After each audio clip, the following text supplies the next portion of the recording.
This is Kick-Ass Politics. I'm Ben Mathis. Hi, folks. Before we start the show, I want to ask for your help. If you enjoy Kick-Ass Politics, I hope you'll help us reach our goal of raising our full production budget for 2016 by donating on our website at kickasspolitics.com or at gofundme.com/kickasspolitics. Thanks for listening, and now enjoy the show. Hi, I'm Ben Mathis, and welcome to Kick-Ass Politics. My guest today is Australian journalist Michael Ware. He's a former Baghdad Bureau chief for Time magazine and war correspondent for CNN. In 2003, Michael Ware arrived in Baghdad as a novice reporter on a 3-week assignment to cover the invasion of Iraq. He left 7 years later, having gained unprecedented access to the Iraqi insurgency and American troops, and scarred by having seen the unimaginable brutality of the group that eventually became ISIS. Now, his story is told in a new documentary called Only the Dead See the End of the War. The film is a collaboration between Michael Ware and two-time Oscar-winning director Bill Gutentag, and it airs tonight at 9 p.m. Eastern on HBO. Today, Michael Ware will talk about the time he was kidnapped and nearly beheaded by the group that was known as Al-Qaeda in Iraq, now called ISIS, and he'll reveal how he became, in his words, obsessed with the leader of that group, Abu Mousab Al Zarqawi. Plus, he'll talk about being embedded with the U.S. Marines during the grueling Battle of Falluja and having a front-row seat for the birth of the modern-day terrorist nation-state called ISIS. That and more coming up with war correspondent Michael Ware in just a moment.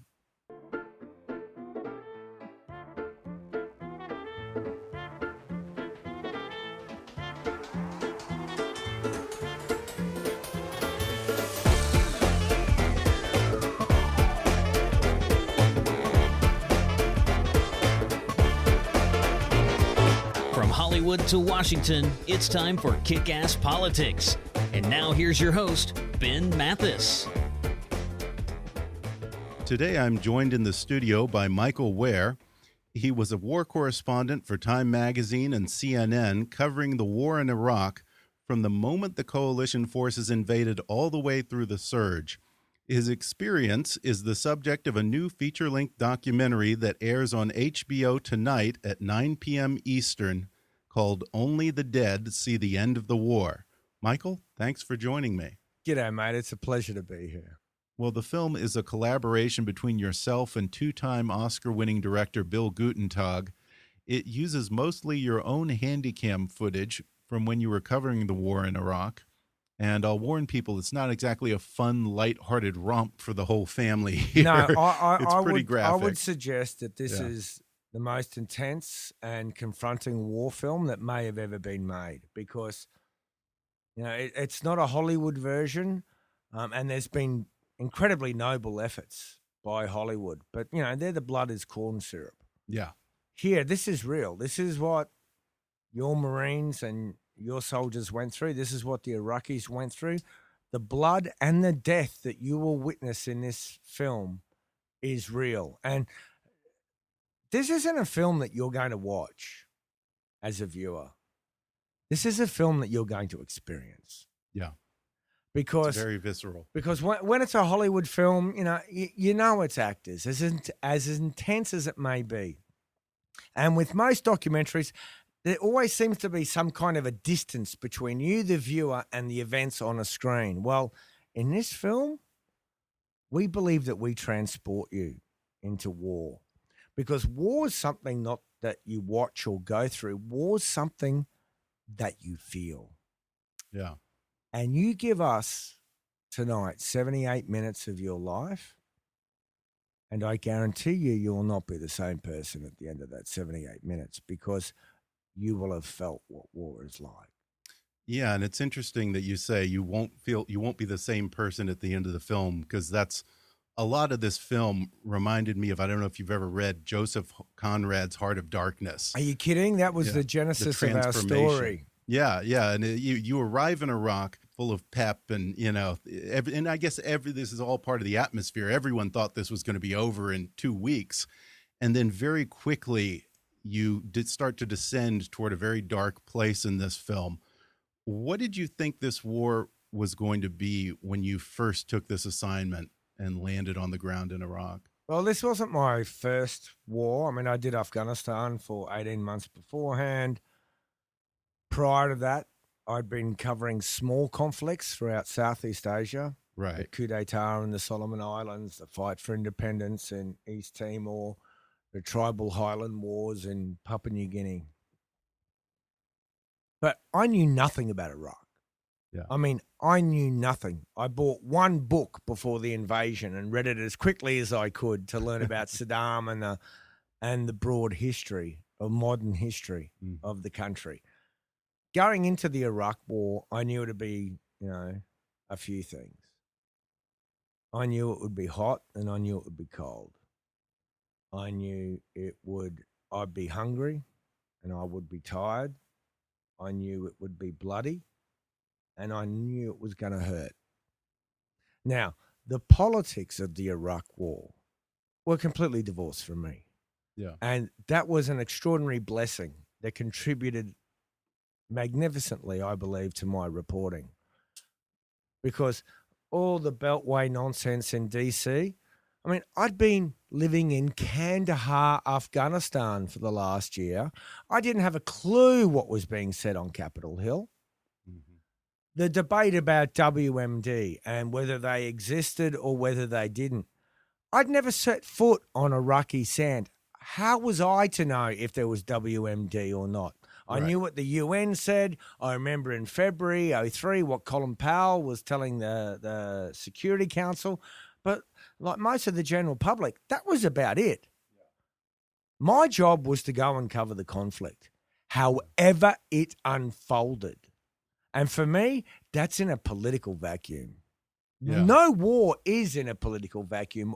As von Clausewitz tells us, the great German military strategist, all war is policy by another means. Yeah. But beyond that, I mean, I was my role was to go and tell the story on the ground. Mm-hmm. Be that, say, during the invasion of the Green Berets I bumped into, be that of the Peshmerga, be that of the Iraqi civilians. That was my job. My expectations of the war, thankfully, were none. Yeah. Well, let's talk about that because I'm curious, how long did it take after, quote unquote, mission accomplished, before you started to realize that there was something very different that was going on the ground in Iraq? One big difference was this is the first time I'd seen us as the West in occupation. Mm-hmm.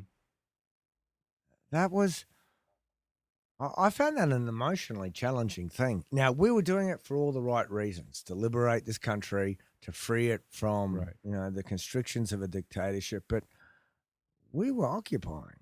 Beyond that, and what quickly overtook that at, light speed, was the arrival of holy war.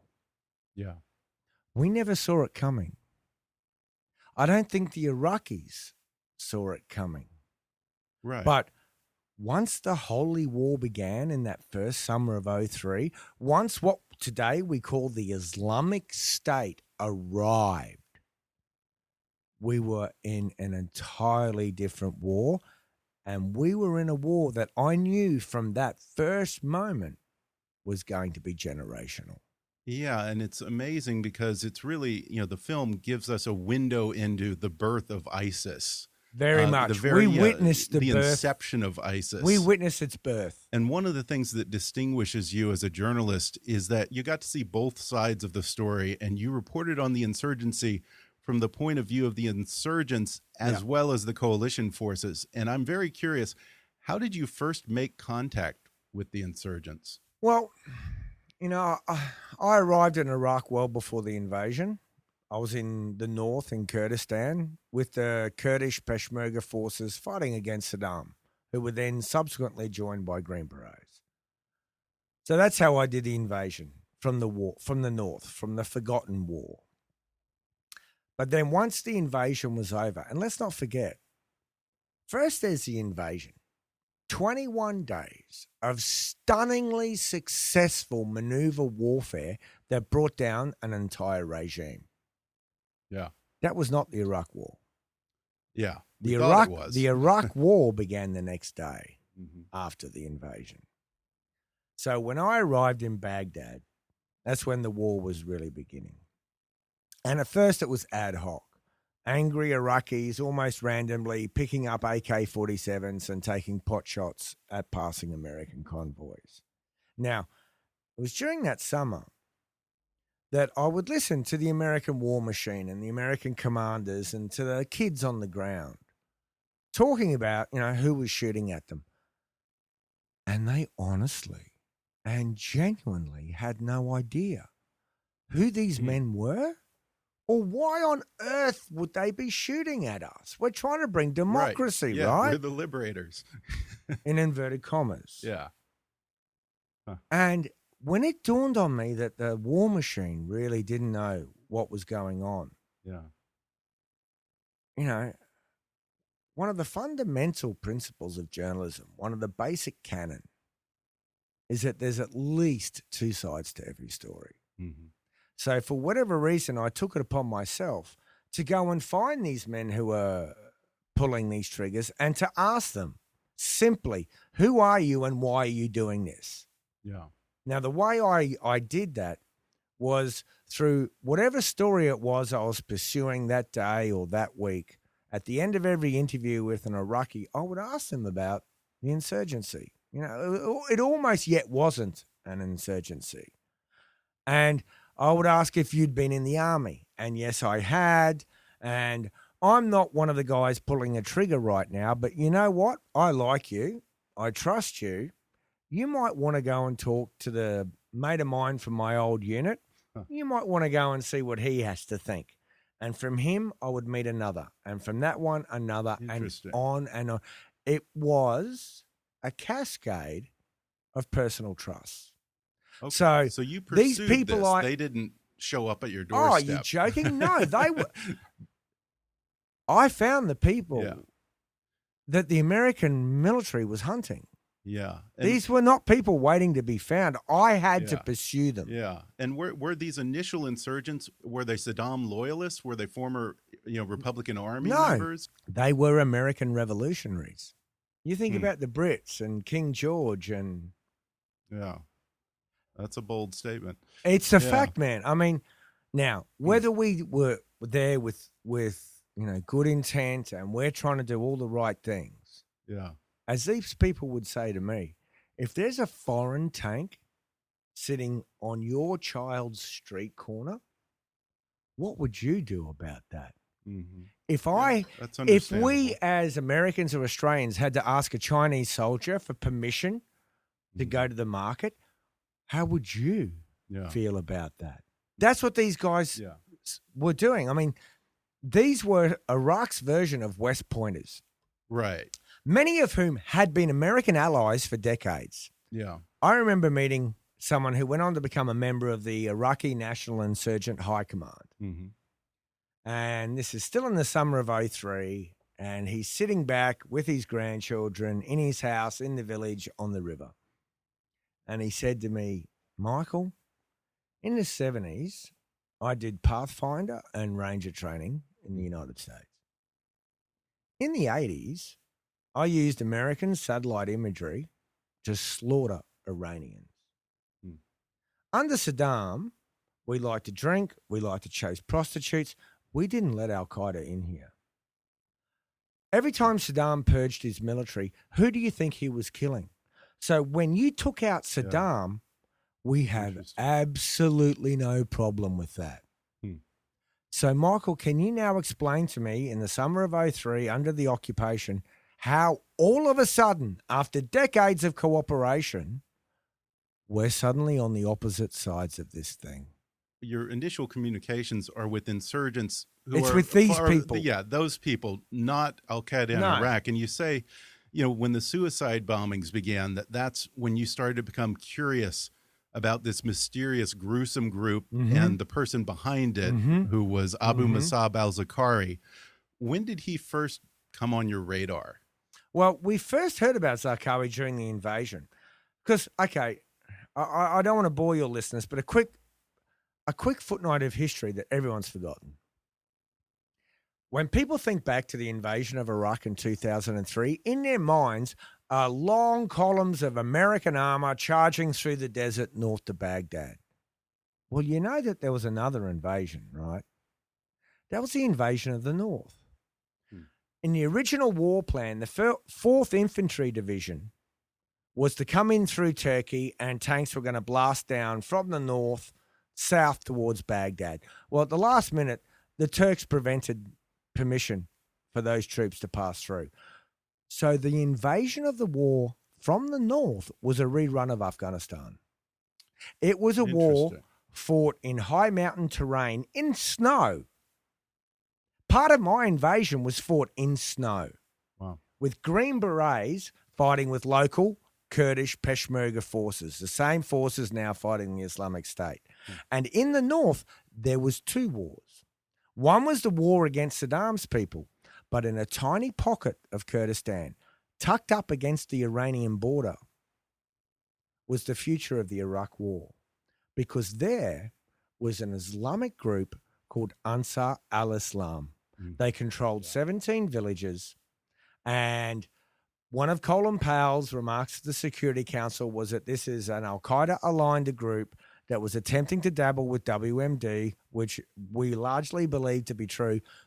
But after the invasion of Afghanistan, people like Zarqawi fled our invading forces when we brought down the Taliban, passed through Iran, and stopped in Kurdish Iraq with Ansar al-Islam. So I witnessed the first ever suicide bombing of the Iraq War. It was before the invasion, February 26, 2003. What I saw on that tiny front line with those Green Berets and those Kurds fighting these Islamists told me more about the war that was to come and that we still live with than anything that had anything to do with Saddam Hussein. So the insurgency was local good old boys, ex-West Pointers who were fighting to free their country, and anyone could relate to that.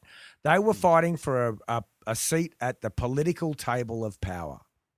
What was separate was the arrival of the Holy War. Yeah. And that was done by the Jordanian militant Zarqawi, the man who created the Islamic State.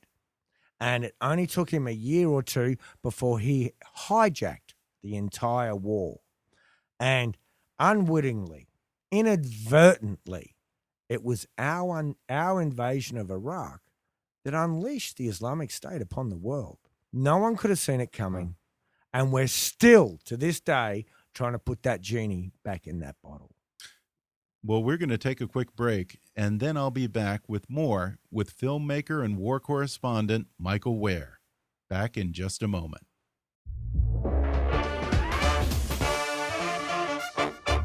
Hey, folks, do you like reading but you don't have the time? Then maybe it's time to start listening to audiobooks. Audiobooks are the perfect thing to listen to on your drive to work or on the treadmill at the gym, or how about while you're cooking dinner or relaxing in the tub? You don't have to carve out an hour or two of your day just to focus all your attention on reading a book anymore, because audiobooks are great just about anywhere. And right now, you can listen to an audiobook for free with a special promotion for our listeners from audible.com. Just go to audibletrial.com/kickasspolitics for a free 30-day trial and a free audiobook download, which can be any of Audible's 180,000 titles for your iPhone, Android, Kindle, iPad, or MP3 player. That's audibletrial.com/kickasspolitics, or click on the sponsor link on our webpage at kickasspolitics.com to download the free audio book of your choice. And now, back to the show. We're back, and I'm talking with filmmaker and former war correspondent for Time Magazine and CNN, Michael Ware. So, Michael, tell me this. You have a lot of contact with the insurgents in the earlier part of the film and in the early part of the war, and the non-Al Qaeda insurgents who it seems kind of have a rivalry with the Al Qaeda. Well, it's not Al Qaeda. Forget Al Qaeda. Right. Well, Al Qaeda was terrified. Zarqawi, yeah. No, which is separate, Zarqawi called himself Al Qaeda in Iraq for about 12 months, and that was purely just branding. Yeah. Huh. Al Qaeda was terrified of Zarqawi, like we see to this day in Syria. Mm-hmm. Al Qaeda's affiliate, Jabhat al-Nusra, is at war as much with the Islamic State as they are with Assad. Yeah. Al Qaeda and the Islamic State have never been fellow travelers. Mm-hmm. There was one period for about a year and a half where Zarqawi agreed to brand himself as Al Qaeda, but it was very temporal, and it didn't last long. Yeah.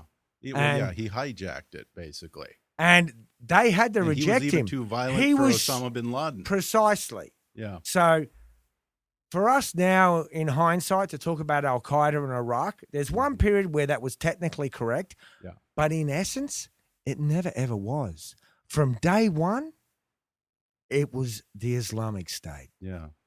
And you say that you became obsessed, to use your words, with Al Zarqawi. What was it about him that you were obsessed about, that you wanted to know about this guy? Well, I'd never seen a human darkness like that. Like all of us, students of history, students of politics, I'd read about these people and these dark forces of history. I've seen films about them. I've, watched documentaries about them. Can you imagine actually being there when one of these dark forces is born, these dark forces of history? More than that, to be able to reach out and touch them, and worse, to have them touch you back. I mean, I went to one of the first ever Islamic State training camps. Yeah, that's one of the most interesting parts of the movie. And when Zarqawi created his first ever propaganda masterpiece, something now that we're inundated through the Islamic State's social media. But back then, this was pre-YouTube, pre-Twitter, pre-Facebook. When he created that first ever video masterpiece, he gave that to me. Yeah. So, wow. As a student of history, as a student of humanity, as a human being, when something like that reaches out and touches you, that's gonna change you. Yeah. And I became obsessed. Not just because these people came to dominate and hijack the war. They changed modern political history. Yeah. They changed modern military history.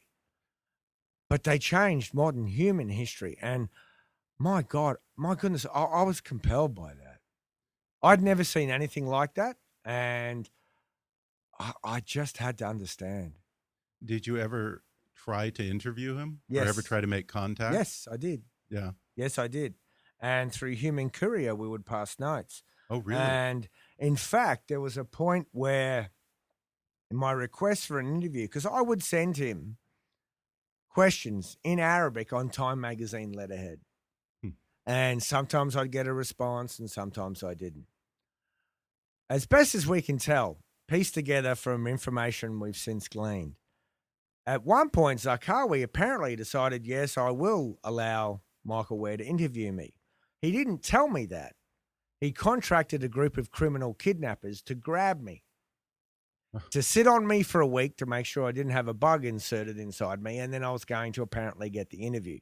Unfortunately, for that 1 week of the war, there was 2 6-foot-tall Australians coming and going from my house. I was letting a friend of mine from Australia stay at our house.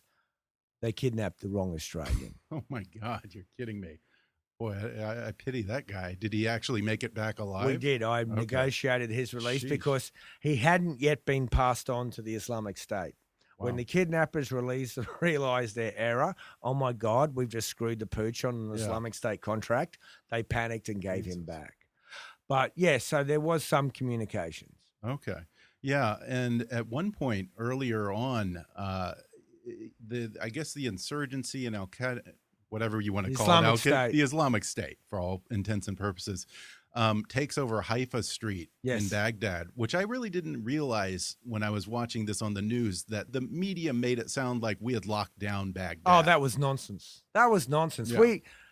The only part of Baghdad, we or our troops ever controlled, really, was that piece of Baghdad immediately under our boots. Yeah. We never controlled Baghdad. Are you joking? Yeah. But yes, in the center of Baghdad, at the very heart of the city, was an area called Haifa Street. Now, that was controlled by the nationalist political insurgents. Mm-hmm. But one day, in a particularly furious battle with the American forces who were responsible for that area, I mean, our forces did not own Haifa Street. They visited it. Mm-hmm. And every time they did, they had a 72% expectation of contact with the enemy. Now, during one particularly furious engagement with our forces that was so bloody and so bad that when we withdrew, we had to abandon a Bradley fighting vehicle behind. Wow. Now, Zarqawi's Islamic State people jump on top of the hulking wreck and start waving their flags. That wasn't just a blow against us. That was a blow against the insurgency because, these relatively moderate, politically motivated former West Pointers of Iraq had controlled the area. Mm. But that day, the psychopaths of the Holy War captured the heart of Baghdad, not just from us, but from the Iraqi insurgents. This is an area that was in mortar range of the U.S. Embassy and the Iraqi government's seat of power in the Green Zone. It was a monumental shift in the tide of the war. Yeah, and as I was referencing earlier, at one point, you're going to meet with the insurgents, for lack of a better word, we'll call them the good insurgents. Yeah. And then you get kidnapped by Zarqawi's guys. I knew these men in this area. Died. I knew these men in this area, right? I visited them many, many, many, many times. Because, they may have been on the other side of this conflict to our boys, but you could relate to their motivations. You could we might disagree, but at least you could understand where they're coming from. The religious holy warriors, I mean, they're from another planet. Yeah. So when this battle takes place and the holy warriors take over, the local insurgent commander, who'd been a colonel or one-star general in the Iraqi army, sent a messenger to me, one of his mid-ranking commanders, to alert me to this. It wasn't that the Americans had been defeated. It was the Holy War has taken over the part of the capital. Mm-hmm. He was as disturbed by this as any American commander. And when he sent this mid-ranking commander to tell me, I said, I believe you, but for me to be able to tell the American public and the Western public, I need to see it with my own eyes. He goes, well, that's precisely why I'm here. I've been brought here to bring you in, to take you back in, to let you see this new Islamic State occupied territory. And that's when we were spotted. And that's when I was dragged by the car, from our car, by these Islamic State warriors. And I was dragged behind a building and with a banner hastily slung on the side of the building, I was being prepared for my own beheading that they were going to film with my own camera. Oh, wow. And so then what happened? I was saved by the insurgents. Yeah. Yeah, and that's amazing. That's like something out of a movie where you get to that moment and really bad you get a phone call. Yeah. It almost came down to that. Jeez. But I was saved by, the insurgents. Wow. Who said, he is our guest. You dishonor us if you kill our guest. Yeah. And that right now you outnumber us and you can behead this guy. But just know that if you do so, we're going to start a turf war. Yeah. And on that day, at that time, the Syrians and the foreigners of the Islamic State knew they simply couldn't afford that turf war. And without a hint of exaggeration, it was through gritted teeth that these Syrian holy warriors shoved me back to the Iraqis and said, fine, take him, get him out of here. Wow. And for the next 3 days, I didn't leave my bedroom. Yeah, I wouldn't either. I would leave the country. We hadn't talked about this too much, but you were also embedded with our troops, with the Marines in Falluja and Ramadi. Did they ever confront you about your professional relationship with the insurgents, or the fact that they gave you videos to take to the media? One of my greatest responsibilities in Iraq, yes, I'm living among the Iraqis, and yes, I see the insurgency and this and that, and there's 25 million Iraqis, men, women, and children. And my responsibility is to convey to you and to the rest of the world what these civilians are going through. But my greatest privilege during the war was to convey the experience of your Marines and soldiers. And it is my tremendous honor to say that I'm one of the first civilians in the history of the United States to nominate a soldier for the Medal of Honor. I was embraced by the US military, from the upper echelons in the command down to the kids who are kicking in the doors, who are sitting in the gun turrets, who are on patrol, because I bled and I sweat with them. And my most sacred duty was conveying their story. Not what the generals are saying, not what the war planners are saying, but to tell you here back at home what your children were going through. And I can tell you now that every one of them, every unit I went to, every platoon, every section that I was with knew that I was also going out with the other side, and they got it. Yeah, and in the end, you quote one of those soldiers as saying, "Certain dark chambers of the heart, once opened, can never be closed again." And there's a scene at the very end of the film that really is gut-wrenching, and you say that that was where you found your dark place. Yeah. Before we go, what did that do to you? Well, I think it's what it had already done to me by that point. Yeah. And maybe it was realization. When we ask our children to go to war, and it can be for the right reasons, it can be for the wrong reasons, once we're on the ground, it doesn't matter. It doesn't matter who sent them or why they sent them. A soldier or a Marine's war is that 200 yards right in front of them. Yeah. And they're not fighting for the president. They're not fighting for noble ideas or foreign policy or democracy. You know what they're fighting for? The brother standing next to them. Yeah. And they will give their life to make sure that that brother gets home. And that man will give his life to make sure they get home. Yeah. And it's a love story, really, about what these kids are doing, you know? Yeah. And what you need to understand, you can never fully comprehend, but hopefully you can, through this film, you can gain one small new insight. When we send these kids to these places, we ask them to go to a place in their hearts and their minds that is so dark and so nasty and so base that they lose themselves. It's kill or be killed. Yeah. And that's what we ask of them, and that's what they have to come home with. And I love each and every one of them for that. Yeah. Well, I know that you have to go. So before we go, real quick, can I just ask one more question? If Al Zarqawi died before you ever got a chance to interview him, is there one question that you would have liked to have asked him that you wanted to know? I don't know. I mean, part of it would have been why, and his answer would have been, to create the caliphate. Yeah. But the one answer I really wanted to know that he would never have been able to answer is how.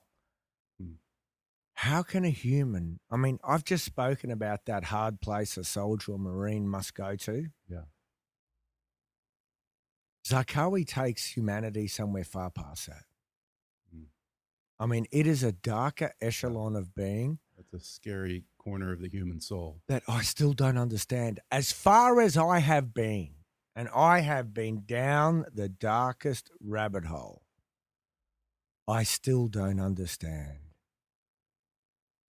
And how he, not just himself, but took a whole new generation of Muslims to that same place, the place that we're still dealing with now, still eludes me. I mean, you want to talk about the heart of darkness, we're still only beginning to understand it. Well, Michael Ware, the film is called Only the Dead See the End of the War, and it airs tonight at 9 p.m. Eastern on HBO. Michael, thanks for joining me. Mate, thank you so much.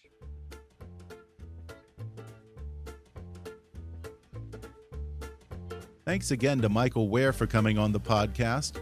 We just really touched on the tip of the iceberg in this interview, but there are some scenes in this film that are beyond belief. And I'll warn you, it's not for the faint of heart, but it is an excellent film, and it really gets into what it was like for the soldiers on the ground and the darkness of war, as well as a fascinating window into the gruesome birth of the Islamic State.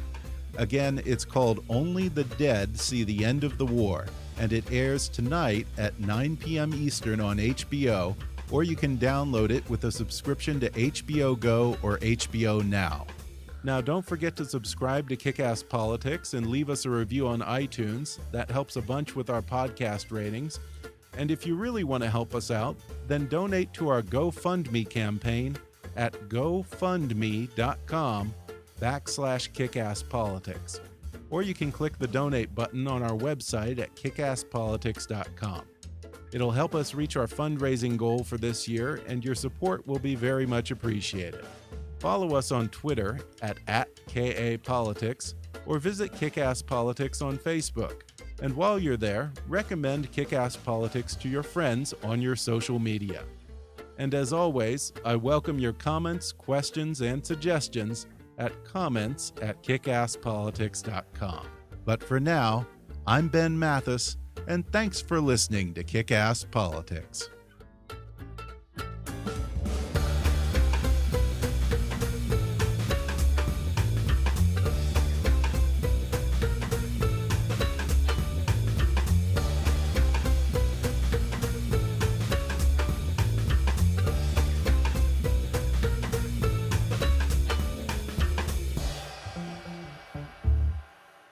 Kick-Ass Politics is a trademark of Mathis Entertainment, Inc.